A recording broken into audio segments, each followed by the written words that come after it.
Hello friends, എല്ലാവർക്കും മഴതോരും മുമ്പ് എന്ന സൂപ്പർ ഹിറ്റ് പരമ്പരയുടെ സൂപ്പർ വിശേഷത്തിലേക്ക് സ്വാഗതം. അതിനുമ്പതും ആർക്കെങ്കിലും ഞങ്ങളുടെ ചാനൽ ഇഷ്ടപ്പെട്ടുവെങ്കിൽ സബ്സ്ക്രൈബ് ചെയ്യുക, ലൈക്ക് ചെയ്യുക, കമൻറ്റ് ചെയ്യുക. എല്ലാ ദിവസവും പുതുപുത്തൻ വിശേഷങ്ങളുമായിട്ട് ഞങ്ങൾ എത്തുന്നതായിരിക്കും. ഒരുപാട് ദിവസങ്ങൾക്ക് ശേഷമാണ് നമ്മൾ കഥകളുമായിട്ട് എത്തുന്ന. ജോലിയുടെ തിരക്ക് കാരണമാണ് നമ്മൾ വിശേഷങ്ങളൊന്നും പറയാഞ്ഞത്.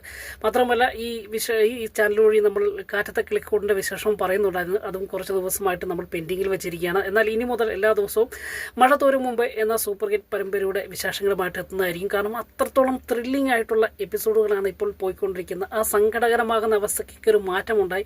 അലീനയുടെ പക്ഷം വിജയിക്കുന്ന, അലീനയുടെ നിലപാടുകളൊക്കെ വിജയിക്കുന്ന ചില കാര്യങ്ങളൊക്കെയാണ് നമ്മൾ കാണുന്നത്. അങ്ങനെ രോഹിത്ത് ജയിലിൽ നിന്ന് മോചിതനായി വന്നതിന് ശേഷം അലീനയുടെ കെയറിങ്, അലീനയുടെ ആ സംരക്ഷണം, രോഹിത്തിൻ്റെ ആ പഴയ സ്വഭാവത്തിൽ നിന്നൊക്കെ ഒന്ന് മാറി പുതിയൊരു രോഹിത്തിനെയും അതുപോലെ ബബിതയുടെ ജീവിതത്തിൽ ഏറ്റവും മാറ്റം സംഭവിച്ച ഒരു എപ്പിസോഡുകളാണ് ഇനി മുതൽ നമ്മൾ കാണാൻ പോകുന്നത്. കാരണം തൻ്റെ ചേച്ചിക്ക് തുല്യമായി, അല്ലെങ്കിൽ തൻ്റെ അമ്മയ്ക്ക് തുല്യമായി അലീനയെ നമ്മുടെ ബബിത കാണുകയാണ്. അങ്ങനെ അലീനയ്ക്ക് പനി പിടിച്ചു കിടക്കുന്നു. അലീനയുടെ കാര്യങ്ങളൊക്കെ നല്ല രീതിയിൽ നോക്കി നടത്തുന്ന ബബിതയും കാണാം. അപ്പോൾ അതിനോടൊപ്പം കൃഷ്ണമോൾക്ക് നേരത്തെ മുതലേ നമ്മുടെ അലീനയോട് സ്നേഹമുണ്ടെങ്കിലും ഈ ബബിതയുടെ ആ മാറ്റം അത് ബാലചന്ദ്രനും അതുപോലെ രോഹിത്തിനും, ബാലചന്ദ്രനും മാത്രമല്ല അലീനയ്ക്ക് പോലും അത്ഭുതപ്പെടുത്തുകയാണ്. അതിനോടൊപ്പം തന്നെ നമ്മുടെ കൃഷ്ണമോള് ബബിതയുടെ സ്വഭാവ മാറ്റവും അലീനയോടുള്ള സ്നേഹപ്രകടനമൊക്കെ കണ്ടപ്പോൾ ഒരു ചെറിയ അസൂയ തോന്നുകയും അതുപോലെ അതിനോടൊപ്പം ബബിതയെ കളിയാക്കുകയും ചെയ്യുന്ന ചില രസകരമാകുന്ന നിമിഷമുണ്ട്. എങ്കിലും ബബിതയ്ക്ക് തൻ്റെ മനസ്സിനുള്ളിൽ അലീനയോട് 100% സ്നേഹവും ബഹുമാനവും ഒക്കെ ഉണ്ടെങ്കിലും അത് പ്രകടമാക്കുവാൻ ഒരു ചെറിയ ചമ്മലൊക്കെ ഉണ്ട് അല്ലേ. അങ്ങനെ ആക്കാൻ കഴിയാതെ ഉള്ളിലൊതുക്കി അലീനയെ കെയർ ചെയ്യുകയാണ്. അല്ലെങ്കിൽ ഒരു രോഗിയെ നോക്കുക മാത്രമാണ് തൻ്റെ ഉത്തരവാദിത്തം എന്ന് നടിച്ചുകൊണ്ട് അലീനയെ കെയർ ചെയ്യുന്നു. അലീനയ്ക്ക് ആഹാരം വിളമ്പി കൊടുക്കുന്നു. അലീനയുടെ കാര്യങ്ങളൊക്കെ നോക്കുന്ന ബബിതയെ നമുക്ക് കാണാം. അതിനുശേഷം ബബിതയുടെ സ്വഭാവത്തിൽ മാറ്റം സംഭവിക്കുകയാണ്. കാരണം അല്പം ജാടയൊക്കെ ഒന്ന് കുറഞ്ഞ് അലീനയെ സ്നേഹം പ്രകടമാക്കി തുടങ്ങിയാണ്.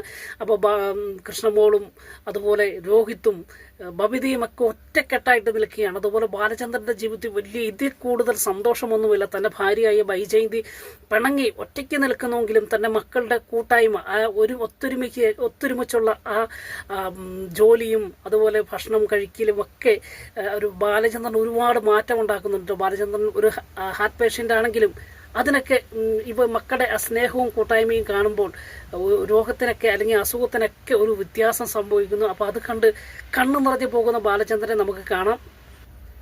അങ്ങനെ ഊൺമേശയിലിരുന്ന് രോഹിത്തും ബബിതയും കൃഷ്ണമോളും ബാലചന്ദ്രനും കൂടെ ആഹാരം കഴിക്കുമ്പോൾ പരസ്പരം ഇതുവരെയും അവർ 3 പേരും 3 രീതിയിലായിരുന്നു ആഹാരം കഴിക്കുമ്പോൾ വഴക്കുണ്ടാക്കി ചെയ്യും, വാക്കുതർക്കങ്ങൾ ഉണ്ടാക്കും. അതുപോലെ ബബിതയ്ക്ക് ഇഷ്ടമുള്ളപ്പോൾ വന്ന് ആഹാരം കഴിക്കുക. അതുപോലെ കൃഷ്ണമോള് അല്പം കൂടെ ശ്രദ്ധിച്ചായിരുന്നു, അച്ഛനോടും അമ്മയോടും ഉള്ള സമീപനമൊക്കെ ശ്രദ്ധിച്ചായിരുന്നു. എന്നാൽ രോഹിത്തിനും തൻ്റെ ഇഷ്ടം പോലെ ചെയ്യുന്നൊരു ഒരു ജീവിത രീതിയൊക്കെ ആയിരുന്നു. അതൊക്കെ മാറി അച്ഛനോടൊപ്പം ഇരുന്ന് ആഹാരം കഴിക്കുക, തമാശ പറയുക, കളി പറയുക, അതൊക്കെ ബാലചന്ദ്രൻ ഒരുപാട് സന്തോഷമുണ്ടാക്കുന്നു. ഇതിനെല്ലാം കാരണക്കാരി അലീനയാണ് എന്ന് മനസ്സിലാക്കി അലീനയോടുള്ള സ്നേഹം ബാലചന്ദ്രൻ്റെ മനസ്സിൽ ഒരുപാടങ്ങ് വളരുകയും മാത്രമല്ല ഒരു ബഹുമാനമൊക്കെ നമ്മുടെ അലീനയ്ക്ക് കൊടുക്കുന്ന ഒരു സാഹചര്യമൊക്കെ ഉണ്ട്. ഒരപ്പന സ്ഥാനമാണെങ്കിലും അലീനയുടെ പ്രവൃത്തികൾ ആ കുടുംബത്തിൻ്റെ താളം തെറ്റിപ്പോയ കുടുംബത്തെ ഒരുപാട് രക്ഷപ്പെടുത്തുന്നു. അല്ലെങ്കിൽ മക്കളെ വഴിതെറ്റിയുള്ള ആ ജീവിത രീതികളൊക്കെ അലീന കാരണമാണ് മാറിയത് എന്ന് മനസ്സിലാക്കി നമ്മുടെ അലീനയെ ഒരുപാട് സ്നേഹിക്കുകയും ലാളിക്കുകയൊക്കെ ചെയ്യുന്ന ബാലചന്ദ്രനെ കാണാം. അതിനുശേഷം കാണുന്ന അസുഖമായിട്ട് അല്ലെങ്കിൽ പനി പിടിച്ച് കിടക്കുന്ന അലീനയുടെ അടുക്കൽ ചെന്ന് ബാലചന്ദ്രൻ പറയാണ്, മോളെ എത്രയും വേഗം എഴുന്നേൽക്കണം, നിന്റെ പനി ഇതുവരെ കുറഞ്ഞില്ലേ, അതോ ഇനി പനി കുറഞ്ഞിട്ട് അവിടെ വെറുതെ ഇങ്ങനെ റെസ്റ്റ് എടുത്ത് കിടക്കുകയാണോ എന്ന് ചോദിക്കട്ടോ. അപ്പോൾ ഈ സമയത്ത് അലീന പറയാണ്, അച്ഛാ എനിക്കിതങ്ങ് ഇഷ്ടപ്പെട്ടു പോയി, ഈ കിടപ്പും ഈ റെസ്റ്റും വിശ്രമവും ഒക്കെ എനിക്കൊരു എനിക്ക് ഒരുപാട് ഇഷ്ടമായി പോയി. ഒരുപാടൊക്കെ ജോലി ചെയ്തതല്ലേ, ഇനി ഞാൻ അല്പം ഒന്ന് ആശ്വസിക്കട്ടെ, എനിക്കിതിൽ കൂടുതൽ സന്തോഷമൊന്നുമില്ല എന്നൊക്കെ പറയുകയാണ്. ഇങ്ങനെ കിടക്കാനാണ് എനിക്ക് ഏറ്റവും ഇഷ്ടം എന്നൊക്കെ പറഞ്ഞ് ബാലചന്ദ്രനോട് തമാശ പറയുന്നു. ഈ സമയത്ത് ബാലചന്ദ്രൻ പറയും, മോളെ നീ എഴുന്നേൽക്കണമെന്ന് പറയാൻ മറ്റൊരു കാരണം, എനിക്ക് നീ എന്ത് ആഹാരം കഴിക്കുന്നു, എന്ത് ചായ കുടിക്കുന്നു, അതാണ് ഇപ്പോൾ എനിക്ക് ഇവിടെ കിട്ടുന്നത്.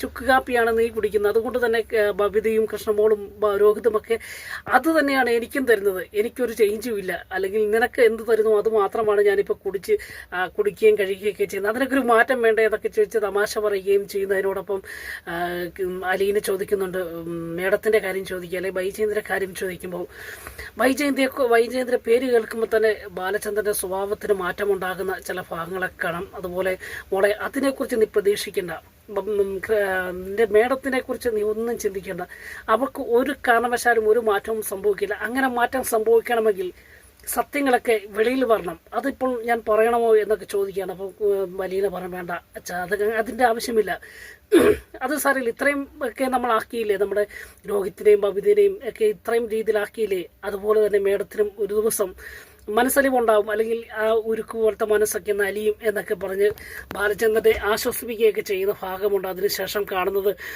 എല്ലാ ദിവസവും ഒരുമിച്ച് രോഹിത്തും ബബിതയും കൃഷ്ണമോളും മത്സരിച്ച് ആ വീട്ടിലെ ജോലികൾ കൃത്യമായി ചെയ്യുന്ന ഒരു പരിപാടിയൊക്കെ കാണാട്ടോ. അതുപോലെ മുറ്റമടിക്കുന്നു, ഒരാൾ മുറ്റമടിക്കുന്നു, ഒരാൾ പെരയ്ക്കാവും ക്ലീൻ ചെയ്യുന്നു, അതുപോലെ ഒരാൾ ആഹാരം ഉണ്ടാക്കുവാൻ ധൃതി കൂട്ടുന്നു, അതുപോലെ ബാലചന്ദ്രൻ്റെ കാര്യങ്ങൾ ശ്രദ്ധിക്കാൻ പോകുന്നു, അതിനോടൊപ്പം അലീനയെ കെയർ ചെയ്യാൻ വേണ്ടി മത്സരിച്ച് നിൽക്കുന്ന ചില രംഗങ്ങളൊക്കെ വരുന്ന വസ്തു എപ്പിസോഡിൽ നമ്മൾ കാണാൻ. എന്തായാലും ഇപ്പോൾ അലീനയുടെ ജീവിതത്തിൽ വലിയ ആശ്വാസം, വലിയൊരു ഒരു സന്തോഷം നിറഞ്ഞ ഒരു എപ്പിസോഡുകളൊക്കെ ആയിരിക്കും വരുന്ന ദിവസത്തെ എപ്പിസോഡ് നമ്മൾ കാണാൻ പോകുന്നത്. അപ്പോൾ എന്തായാലും നമ്മൾ ചുരുക്കത്തിൽ പറഞ്ഞതേ ഉള്ളൂ.